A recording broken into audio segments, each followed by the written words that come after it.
my colleague, Chairperson Cbse, Dr. Rahul Singh, Shri Rahul Singh, sorry, Shri Pramod Grover, Director of National Science Center, Dr. Vishwajit Saha, Director Vocational Education and Cbse, Srimati Pragya Singh, Director Academics,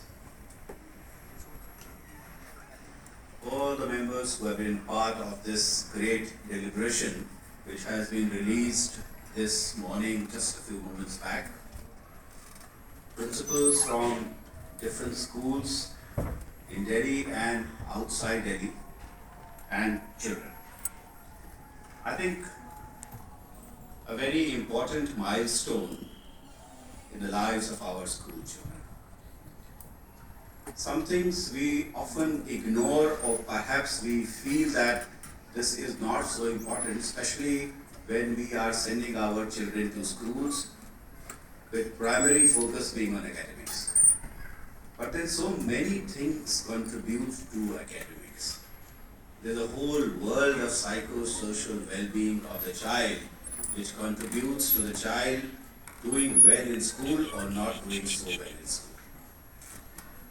And a lot of it actually comes from the kind of interaction the child has at home, on the way to school, amongst his or her friends, and the school itself. You know, if you are awake for if the day has 24 hours, and if you sleep for 8, out of that 16 hours you are spending 8 hours in the school.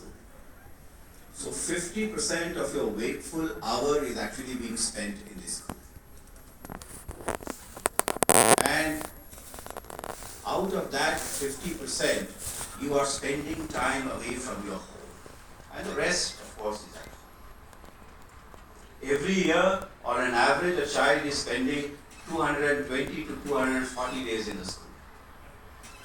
So look at the important bearing the school has on the growth of the child. And this has to be kept in mind. Of course, parents are there, but I think teachers and the support staff at school, in a manner of speaking, they become the foster parents for our children. And if I am spending 240 days with a child for every 8 hours a day, I think I should be able to know each and every child in my class. What do I mean by saying that I should know every child in my class? Because what I mean is that I should know exactly the likes and dislikes of the child, what are his or her strengths, weaknesses, what is the condition at home from which the child is coming. So I'm able to identify even the slightest change in the child's mood, attitude, and demeanor. We were watching this Nukkad Natak just before that, and we saw that how the child was behaving. And that, of course, was a gross change in the attitude of the child, but many a times there is a very, very subtle change in the attitude of the child, and this nuanced, subtle change in the attitude will have to be identified, because there lies the key to the entire world of child's mind. So this is extremely important. Chairperson Cbse was saying that the world has changed, and today the kind of environment in which children are living is so different from the time when we were in school. I was in the school in the 1970s. Most of the children wouldn't have been born also at that time, or many of the teachers also. Those were different times, but I would not say they were easy times. But today's world is very, very different, and I feel a little worried nowadays, seeing how lonely our children have become, and to what extent, because of the kind of technology we use, the social media we indulge in, we are spending more and more time with ourselves with very, very less opportunity for human interaction. The other day I came across a new word, It says a latchkey child. So what is a latchkey child? Because often if both the parents are working, the child comes back home and he or she is locked up in the house. So it becomes a latchkey child. They devise several ways to keep themselves busy. And the academics is not all the time the driving force. With the kind of technology which is available, you are linked up at any time with the rest of the world. Technology also has made things easy, but also it needs to be managed because it is affecting our psychosocial well-being. Cyberbullying has become relentless nowadays. And with the kind of social media we have, there are issues of fake identities which is being created and our children are being affected. Cyberbullying has taken bullying to the next level. We were children and often some big child would come with a little more strength in the muscles and he or she would really bully you. But today, that bullying was a physical aspect, maybe some mental also, but with the kind of things which is now available and the identities which are linked with it, it is becoming extremely difficult.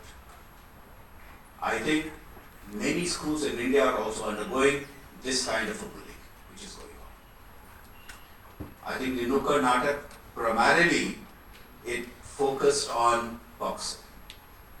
So how do you protect your children from sexual offences has become a major challenge for us. This act came in the year 2012 and I've just been looking at some of the data. Almost about 25 to 30,000 cases are being filed every year. The conviction rate, I'm a little surprised to see, is still about 30%. And 5 states are giving almost more than 50% of the cases. Madhya Pradesh, Uttar Pradesh, Maharashtra, Haryana and Delhi. I mean, this is not to say that perhaps cases are not occurring elsewhere. Maybe they are not being reported and in these particular states they are being reported, but the matter is extremely serious for us. Of all the crime which takes place against children, 30% of the crime is actually under Pocso. And it is increasing over the years. We run a residential school, Navodaya school. And the other day, I keep getting files and I keep talking to the officers from the school, and we find that this is one of the primary issues which is affecting us nowadays as to how vulnerable our children have become in our residential schools. And often we are having to do things, take disciplinary action against the support staff and also many of the teachers who are involved in this. I think awareness regarding Pocso is extremely important. But to a very large extent, it is also coming from the kind of attitude we have towards sex as a whole in this particular society. We are very ashamed to even talk about it, and in many homes, people don't want to talk about it. It's a well-known fact that a large number of cases which takes place under Pocso, also the depiction in the Nukkad Natak, often the people who are violating the space of the child is someone whom the child knows extremely well. Either they are very close relatives or they are very close friends, and the parents more often than not live in denial. In schools also, I find that this is there, that a large number of people actually feel that, if the matter gets reported, what happens to the reputation of the school? I think there is something which we need to go beyond. If it is happening, then we need to talk about it. We need to make it part of public discourse. And I'm so glad I walked in and I saw those exhibitions by smart young children, and they were talking about it. But all of us must start talking about it if it is happening, and even if it is not happening, to make every child aware of it. I think most of you are doing it. We often talk about bad touch, good touch, but I think we need to be extremely careful about touch per se. Because when the good touch is going to become change into a bad touch, we don't quite know. So one has to be extremely wary of it, and all our children must be told that if anything of this kind is happening to them, they must talk about it. We must talk about it in the school, which you are doing. I think it should become part of public discourse also. I don't think there is any shame in it. I see that today there are several things. I mean, of course, we have issued 4 manuals for students, teachers, parents, and the support staff. So a big congratulations to Cbse and all the people who preparation of this manual. I was just telling the chairperson that if you are going to upload it on your website, I think in due course of time we'll also translate it into various languages, and we would communicate it to all the states, especially the state education secretaries and people who are looking after education, and tell them that there is no need to make something new. This has come up after a lot of deliberation. Have a look at it, read it. If you need be, you can translate it into the language of the state. But yet we must begin a discourse in our school, and we must start talking about it. The National Education Policy 2020, it talks about many things. I'm not going to repeat it over here, but then I would want to tell you that the Honorable Prime Minister often mentions, and he is telling us that India should become a developed country by 2047. That is the 100th year of our independence. This is something we are all aspiring to and we are all looking up to, but I am acutely aware of the fact that this developed India is going to ride on the crest of what happens in our schools and what the kind of education we provide to our students. Shri Rahul was mentioning about how school needs to be safe. Safe from various disaster which may affect maybe fire, maybe floods, earthquake, but the design of the school must promote safety amongst the students. And the second one is, of course, the world which exists inside the head. And this is extremely important because we need happy children. We need children who are excited about going to school, and when you are happy and when you are excited, then you start learning and you start seeing connections between different things we are taught in the school.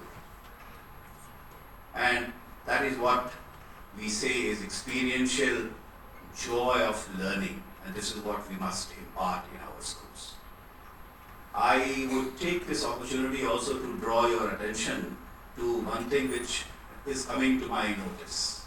You know, education is becoming expensive, and I see that especially in the schools and with us who are part of the government also, there is a tendency to cost cutting. Somebody was telling me that nowadays when children are going to school, the attendants have been done away with and the teachers are expected to take care of the children. In many ways, what is happening is that I think too much load is coming on to the teachers to the exclusion of the support staff. And I think the first thing we do is to start cutting on our support staff. Don't do that. I think cost cutting is important, but to have the basic minimal support staff is also equally important, so our teachers, they can concentrate primarily in the classroom and dealing with the children and dealing with their education part. The others must support in a manner, and I think counseling is becoming extremely important. Mental counselors, I think in India, we've always been very, very unmindful of it. If I start looking at counselors, then I won't even find them in adequate number. But then a demand for counselors will have to be generated. I would say that wherever it is possible, schools must have counselors, and as the Cbse chairperson mentioned also, that there is a certain model for that. So each teacher also must be trained to become a counselor. And training is a must, because often common sense is good, but then if you link common sense with the kind of instructions and curricular study, then you become a better counselor, and many of these things are actually very technical. So we must do that. So once again, I'm very happy to be here, and I would want to tell you that this is extremely important for us, and we in Department of School Education and Literacy, we are very committed that we must provide a very joyful environment in each and every school, so every child discovers his or her strength, innate strength, and we help that child to achieve whatever is possible for that particular child, for the kind of innate strength the child has. I think this is something I'm going to read to you. It's a small poem written by Dorothy Law Knoll. Some of you would have read it also. She is an American educationist, and she wrote, "Children learn what they live. If children live with criticism, they learn to condemn. If children live with hostility, they learn to fight. If children live with fear, they learn to be apprehensive. If children live with pity, they learn to feel sorry for themselves. If children live with ridicule, they learn to feel shy. And if children live with jealousy, they learn to feel envy. With shame, they feel guilty." I'm just paraphrasing it. With encouragement, they learn confidence. With tolerance, patience. With praise, appreciation. And with acceptance, love. And the last 4 lines are, if children live with security, they learn to have faith in themselves and in those about them. If children live with friendliness, they learn the world is a nice place to live. And we need to make this world a nice place to live for all our children. Thank you, ladies and gentlemen.